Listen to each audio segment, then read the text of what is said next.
Imaginemos las fluctuaciones del dólar desde 1971 como un viaje en una montaña rusa. Las cimas y los valles de nuestra montaña rusa virtual reproducen las subidas y bajadas en la cotización del dólar.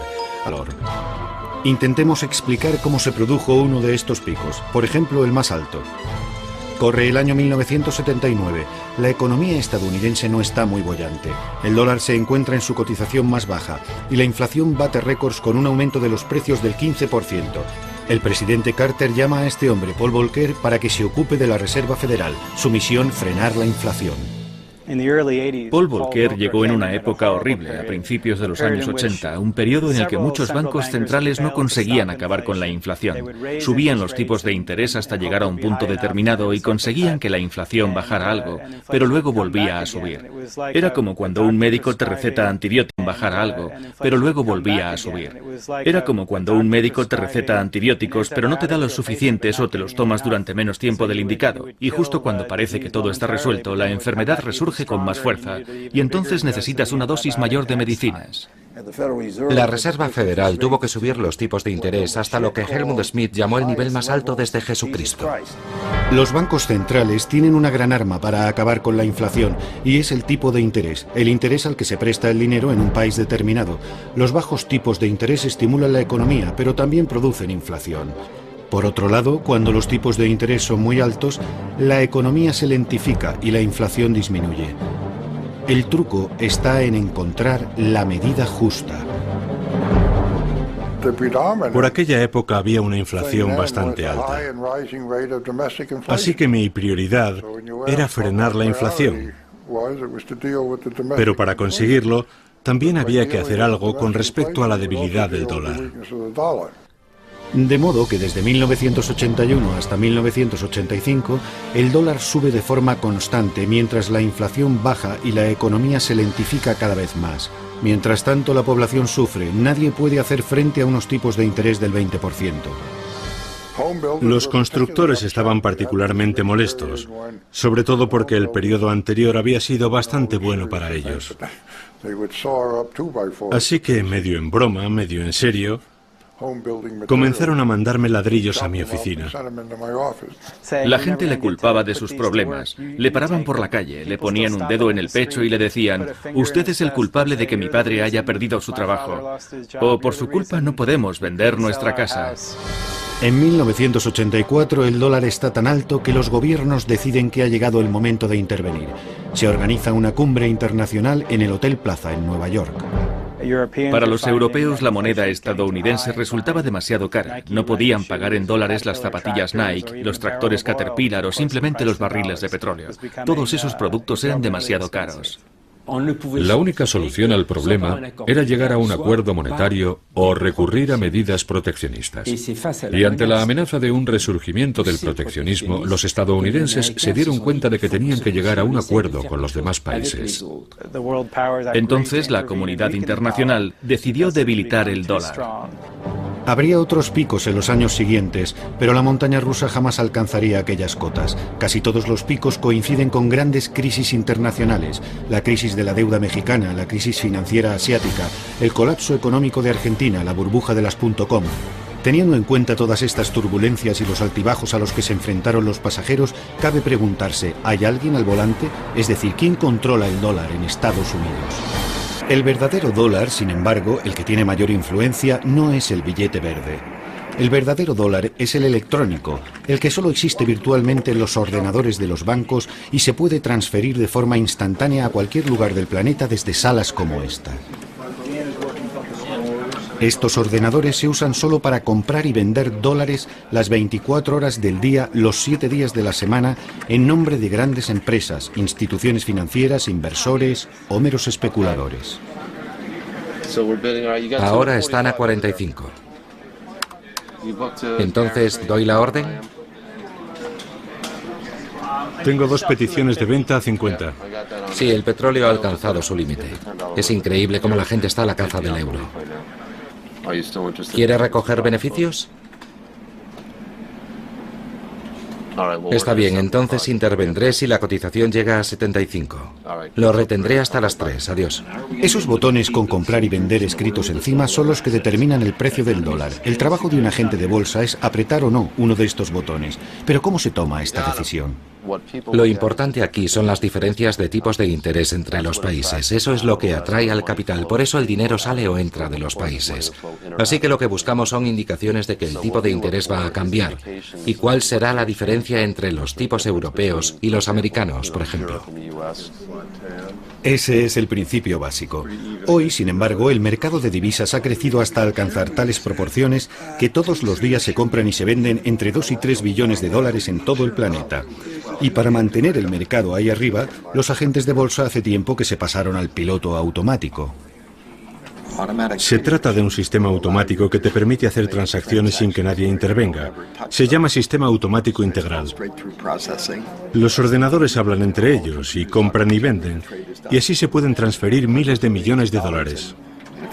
Es asombroso. Ahora ya sabe lo que hacemos todo el día, mirar estas pantallas.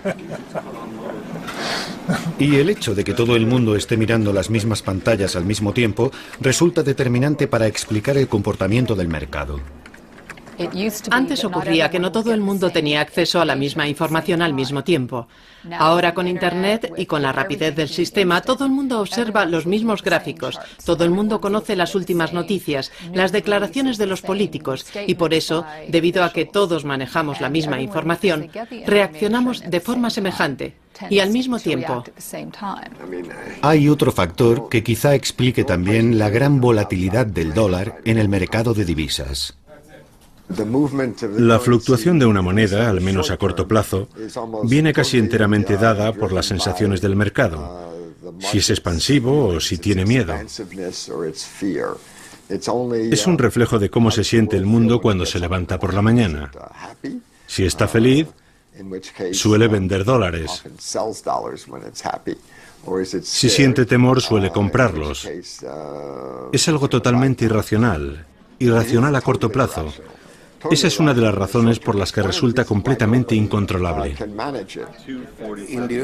Antes, el Fondo Monetario Internacional, el Banco Mundial y los bancos centrales eran los grandes protagonistas del mercado.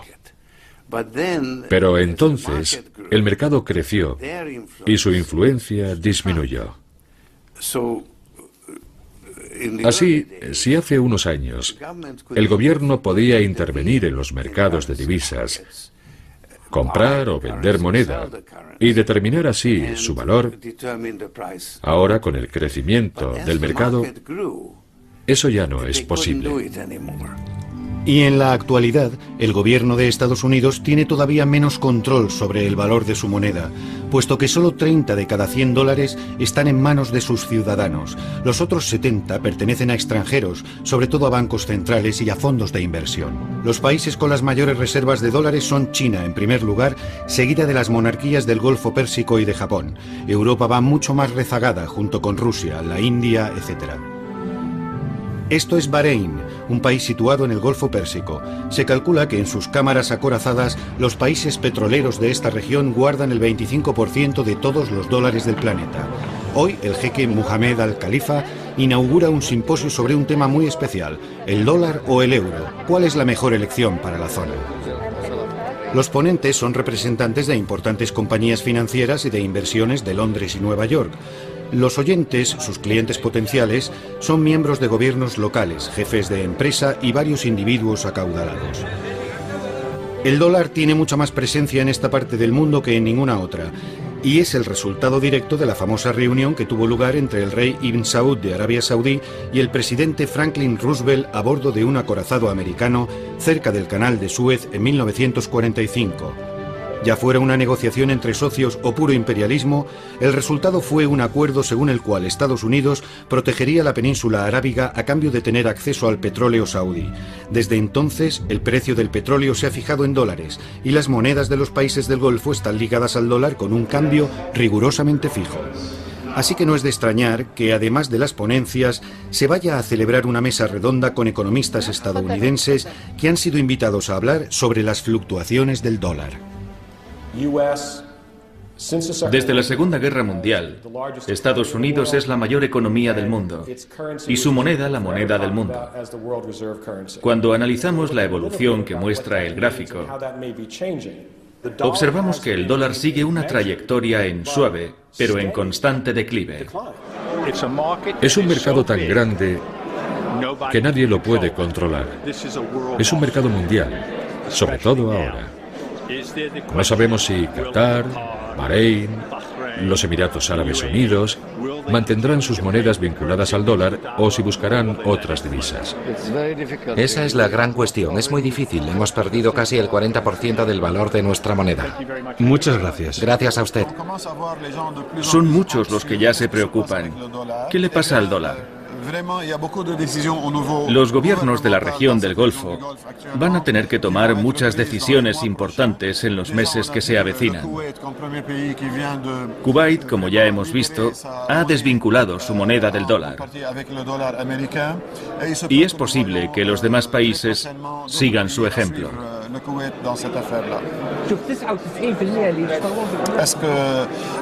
Este es el fin del dólar estadounidense. Ha sido un buen padre y todos sabemos que es muy doloroso perder a un buen padre.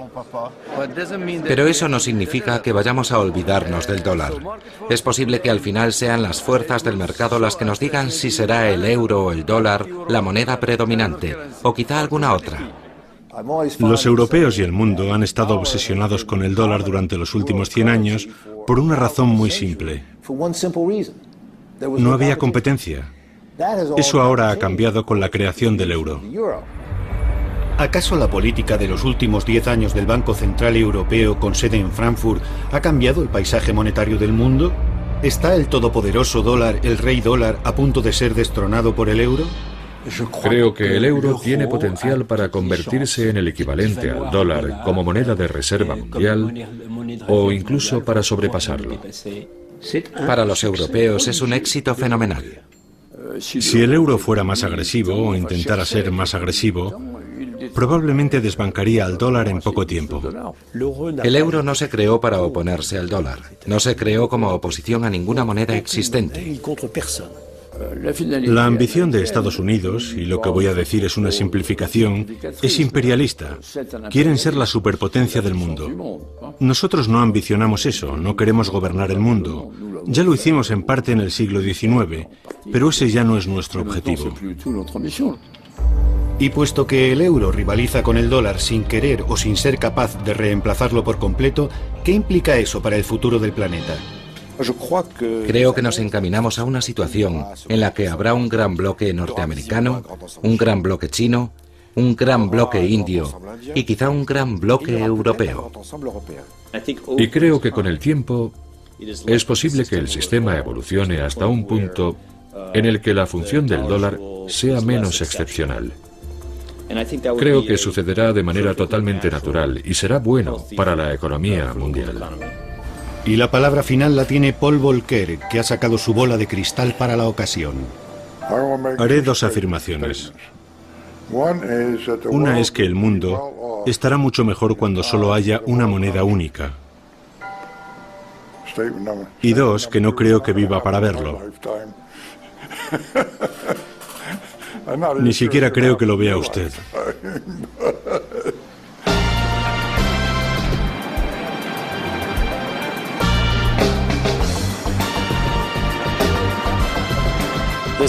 Este año tenemos una gorra con el símbolo del dólar, un clip con el símbolo del dólar, este pañuelo con estampado de dólares. En Estados Unidos estamos tan obsesionados con el dólar, estamos tan obsesionados con el dinero, que nos lo ponemos encima.